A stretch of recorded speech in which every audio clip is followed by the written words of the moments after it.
Everybody আসসালামু আলাইকুম। কেমন আছেন সবাই? আলহামদুলিল্লাহ আমরা ভালো আছি। তো আপনাদের মাঝে নতুন আরেকটা রেসিপি নিয়ে আসছি। রেসিপিটা অবশ্য আমি রান্না করতে পারি না। তো আপনার ভাইয়া বলতেছে ডিমের কুরমা খাবে। তো কুরমা আগে দেখতাম দাদি রান্না করতো, মা রান্না করতো। এখন তো আর কুরমা তেমন দেখা যায় না কেউ রান্না করতে। তো আপনার ভাইয়া নাকি কুরমা খেতে খুব মনে চাইতেছে। তো আমি কুরমা রেসিপিটা আসলে জানি না। তো নিজের থেকে যতটুকু পারছি আর কি। প্রথমে আমি ডিমগুলো ভেজে নিচ্ছি। ভেজে নিয়ে তারপরে আমি পেঁয়াজ কুচিগুলো ভেজে নিব। ভেজে নিয়ে একে একে মশলাগুলো দিয়ে দিব। দিয়ে মরিচটা বাদে আর কি, মরিচটা কাঁচামরিচ দিব শুধু। আর হলুদটা বাদে আর বাকি সব মশলা দিব। দিয়ে আমি এটাকে লাল লাল করে মশলাকে ভেজে নিব। ভেজে নিয়ে তা আমি দুধ দিয়ে মশলাটাকে কষিয়ে নেব। কষিয়ে নিয়ে তারপরে আবার ডিমগুলো যখন দিব তখন আমি দুধ দিয়েই ঝোল দিব। কারণ ডিমের কুরমাটা কিন্তু ঝোলই খা। তো আপনার ভাইয়াকে আমি বলছি ডিমের কুরমাটা কিন্তু ঝোল খা। তো আপনার ভাইয়া বলছে হ্যাঁ ঠিক আছে, তুমি রান্না করো তারপরে দেখা যাবে। তো আমি রান্না করতে পারি না। ডিমের কুরমা কিন্তু অনেক স্বাদ। আর বিশেষ করে এখন কিন্তু আগের মতো এমন ডিমের কুরমাটা প্রচলনটা নাই। কারণ এখন মানুষের রোস্ট, ডিম ফ্রাই এরকম দিয়ে দেয়। আর কুরমাটা এখন খুব কম করে। কারণ কুরমাটা আগের দিনের মানুষ যারা ছিল তারা কিন্তু যেই কোনো অনুষ্ঠানে মুরগির কুরমা বা ডিমের কুরমা এই দুইটা জিনিস কিন্তু রাখতো। আর এখন কিন্তু আর এগুলো রাখা হয় না। কারণ এখন তো মানুষ আপডেট হয়েছে, বাইরের থেকে খাবার কিনে এনে ফেলে। আর নিজের বাসায় কমই রান্না করে মানুষ। কারণ বেশিরভাগ মানুষই রান্না করার ব্যাপারটা নিয়ে টেনশন করে না এখন আর। কারণ রেস্টুরেন্টে খাবার বিক্রি করে। এখন মানুষ বেশিরভাগ রেস্টুরেন্ট থেকে খাবার কিনে নিয়ে আসে।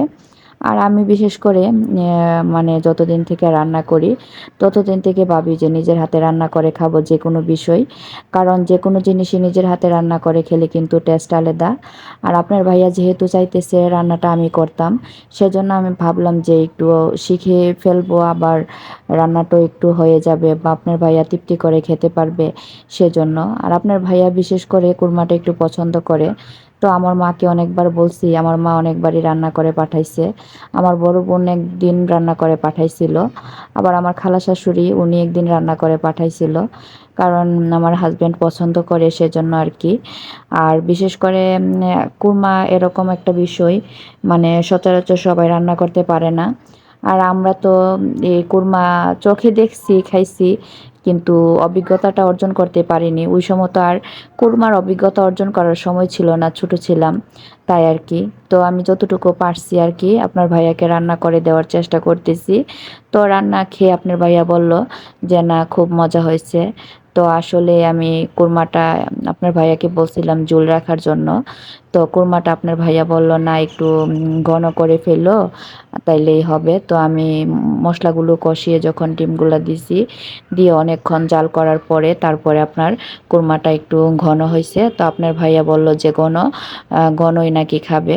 দেখেন আমি রেসিপিটার মধ্যে দুধ দিয়ে আমি ঝোল দিচ্ছি আর কি। তো ডিমের কুরমাটা পুরাটাই দুধ দিয়ে হয় আর কি। তো আমি রান্না করতে পারতাম না। আর ইউটিউবের জিনিসটা আমি বিশেষ করে বুঝি না, সেজন্য আমি ইউটিউব গাড়ি না। আমার মাথার মধ্যে যেগুলো আসছে সেগুলোই আমি দিয়েছি বা রান্না করার চেষ্টা করেছি। তো আলহামদুলিল্লাহ রান্না করেছি, রান্নাটা ভালো হয়েছে। তো আপনার ভাইয়া খেয়ে অনেক প্রশংসা করেছে এবং বলছে যে তোমাকে টিপস দেওয়ার দরকার ছিল, কারণ তুমি তো নতুন রান্না করছো, যাতে আরেকবার রান্না করতে পারো এরকম।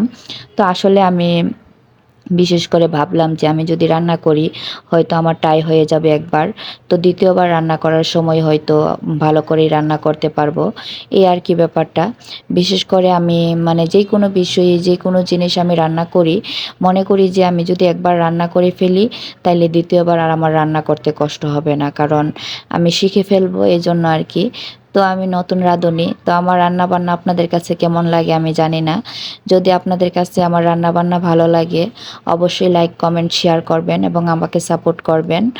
আর আমার রেসিপির দেখেন ঢাকনা দিয়ে গুঁড়ি দিয়েছি আমি ঝোলটা দিয়ে।